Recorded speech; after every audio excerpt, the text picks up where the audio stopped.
Fala galera, Altair Rocha aqui da LR Concursos e o tema que eu quero falar nesse vídeo é como acertar mais questões em provas de concurso. Primeiramente, gente, vamos ver qual que é o peso das matérias no seu concurso. Vamos supor que tem uma prova ali, ó, de 120 questões, uma prova CESP, 70 questões, igual a INSS, 70 questões só de previdenciário. E o restante das 50 questões divide no resto. Por óbvio, a gente tem que fazer questão de previdenciário até dormindo, né, gente? Então, assim, é muita questão, não é pouca, não é muita. Então, assim, primeira coisa que você tem que ter em mente é que você tem que fazer questões demais. Segunda coisa, depois, né, de você ter avaliado o peso das questões, número de questões e o peso das questões, você vai pegar, né, o seu caderno, vai colocar lá assim, vai fazer o seu controle. Né? Caso você não tenha quem faça isso por você, você tem que fazer assim, ó. Pronto. Nessa prova aqui, ó, que é português, direito constitucional, direito administrativo, direito do trabalho, processo do trabalho. Vamos supor que direito do trabalho, processo do trabalho tem peso 3. O restante tem peso 1. O que você vai fazer?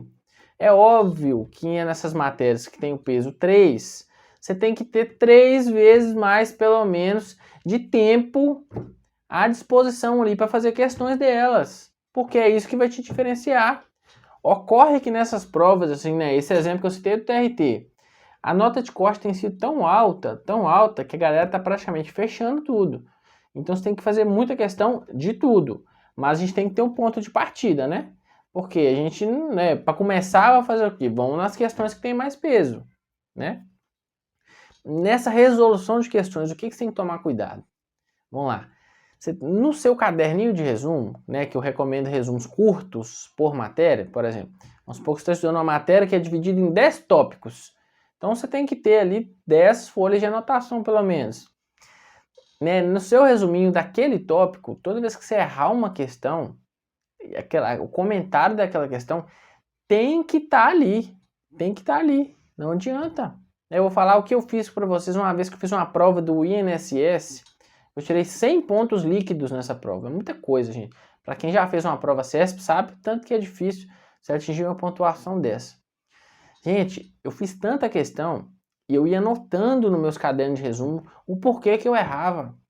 Né? Olha, o tipo dos meus comentários era tipo assim: olha, gente, tô percebendo aqui que toda vez que fala em STF, fala em entendimento de STF nas questões, a tendência é que seja flexibilizada a punição daquele cara. Vamos supor que você está na dúvida. A questão, será que ela tende a punir o cara ou tende, né, a salvar o cara daquela situação ruim?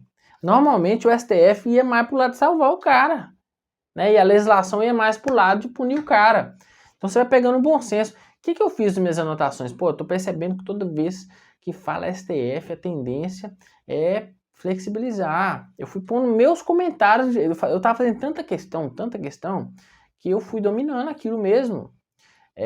Né, você vai fazendo questão da Lei 8.112, da lei tal, questão de português, tem a forma de cobrança. Tudo isso tem que estar no seu caderno de questões. Você não adianta fazer só as questões. Você tem que absorver tudo que ela tem de melhor. Vamos supor que uma questão tem A, B, C, D e E. Você sabe que é a letra A porque você está cansado de saber aquele assunto. Ela cobrou de forma fácil. Mas você não sabe os motivos das outras estarem erradas também. É a hora de você pegar, abrir uma lei e ver assim, ó, por que a B está errada? Eu não entendi. Ah, olhei na lei aqui, ó. É porque eu não vi, tinha um não lá no final. Tá vendo? Ó, esse toque. Aí se você achar que é interessante, põe no seu caderno de questões. Cadernos que eu falo, caderno de erro de questões. Né, para pontuar tudo que você acha interessante, que você acha nas questões. Um lugar muito bacana para você achar essas informações é no QI Concursos. Quando você joga uma questão lá, vai no comentário dos alunos, eles têm uns macetes maravilhosos. Você vai nos comentários mais curtidos, eles são uns macetes lá que às vezes você estava tentando decorar alguma coisa, um regimento interno, competência, compete ao vice-presidente do tribunal, papapá. Aí você fala assim, menino. Aí você vai no QI Concurso, o pessoal inventou um macetinho lá, nada a ver. que você grava aquilo. Ah, não estou conseguindo gravar não. Você já experimentou colocar num papel? Põe no papel e prega na parede do seu quarto para você ver. Você deixa aquilo uma semana se você não está decorado. Põe na senha do seu Instagram, do seu Facebook, do seu e-mail, para toda hora você ficar decorando o macete. É assim que a gente decora, né? Você tem que usar artifícios para você decorar ele. Até no banheiro, se precisar você pregar, você prega lá. Por quê? Tudo que está no seu caderno de erros de questões é muito importante. Porque aquilo é importante para você. Quem errou aquela questão em casa foi você, né? Agora, uma outra coisa que eu vou falar. Depois desse momento que você viu qual que é o peso da questão, qual que cai mais do que a outra, né? Qual que tem o maior número de questões do que a outra matéria, passado esse primeiro momento, né? Que é um momento assim de ver, matematicamente falando mesmo, né? Ó, compensa mais essa, aquela. Mas vamos supor que você está estudando uma matéria de peso grande, que você goste dela, e você já está muito bem nela, e tem uma ou duas disciplinas ali que você está errando pra caramba. Então aqui, ó, você vai fazer, conduzir o seu planejamento ali, ó, atacar aquelas que está errando, né? Você não está sabendo responder, o que você faz? Vai estudar a teoria de novo, estuda de novo, refaz as questões, faz mais questões, procura ajuda, procura aula no YouTube, se você não estiver entendendo mesmo. Vamos supor que você está usando processo civil. Você não está entendendo nada, assim, você vê os assuntos soltos lá, mas você não entende a lógica do processo. E, pô, vê uma aulinha do professor top, né? Tem alguns bons professores de processo civil, vai arrumando soluções, né? Então, porque a hora ali de você resolver aquilo ali é durante a sua preparação. Treino é treino, jogo é jogo. Na hora da prova, não vai ter ninguém para te salvar. Então, assim, a oportunidade que você está tendo de ter acesso a essas questões antes da prova, porque as questões de concurso basicamente se repetem, né? Teve uma época que eu estava ajudando o pessoal da prova da Polícia Penal, na última época que foi IBFC, eu peguei para ver as questões da IBFC de português, percebi assim, não com essas palavras, mas uma questão cobrava assim, vendem-se livros.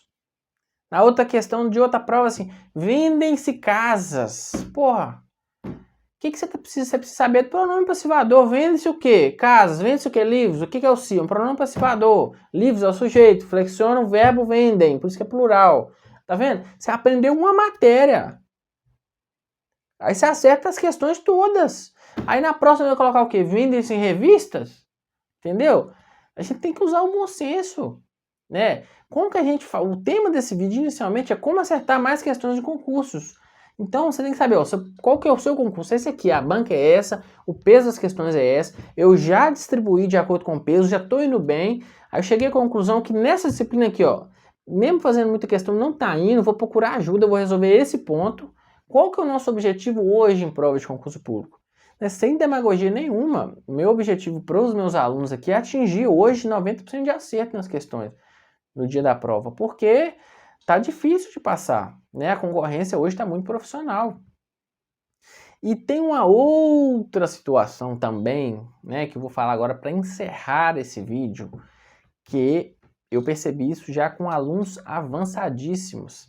Chega um momento da preparação, você estudou tudo, você fica querendo só resolver exercício. E você fica querendo ganhar na quantidade e não na qualidade. Então você começa a ter erros bobos. Erros bobos. Aí você vai lendo a questão, não leu ela direito, errou bobeira. Pum, errou bobeira, bomba, não viu um não ali. Você não viu que aquele que estava cobrando era exceção, não era regra. É de falta de atenção. E aí depois você pensa na sua cabeça, não, mas eu só errei porque eu vi rápido. No dia, se você está fazendo questão em casa rápido, no dia da prova você vai fazer também. Olha como é que eu leio uma questão. Eu faço assim, ó. Fulano falou isso, isso e isso. Por que fulano falou isso, isso, isso? Eu leio no dia da prova desse jeito. Eu falo alto as palavras, né? Obviamente, na minha cabeça. Devagar. Quando tem um não, um exceto, um sempre, um nunca. Quando tem essas palavras, eu grifo todas. Para eu não vacilar. Às vezes você sabe a matéria, você aprendeu a parte mais difícil. Aí você não vê lá que é um nunca, que tinha lá que, tipo assim, a chance de um nunca tá errada é altíssima. Um sempre também é altíssima. Então você tem que avaliar muito bem a questão. Pode ser que seja certa, mas você já desconfia. Então, assim, a gente só aprende isso treinando, né? Então, assim, leia a questão devagar, entendendo, para você não dar esse mole. Então, assim, Cada um tem que montar uma espécie de passo a passo das coisas que ele costuma errar por falta de desatenção. Pô, as palavras que eu falei são as que eu grifo, ó. Nunca, sempre, exceto, não. Eu sempre grifo, eu falo sempre tudo em voz alta. Eu repito, eu li o enunciado na prova, depois eu leio de novo. Sabe que é esse mesmo que tá cobrando? Ah, ele quer saber isso, isso, isso. Beleza. Eu marco com certeza. É assim que tem que fazer, não é fazendo a correria. Esse foi o meu passo a passo. Né? Cada um tem o seu e você tem que fazer muitas questões para chegar no seu. Tá bom? Um grande abraço. Precisando da gente aí, manda um direct na LR Concurso. E tamo junto. Valeu, até mais.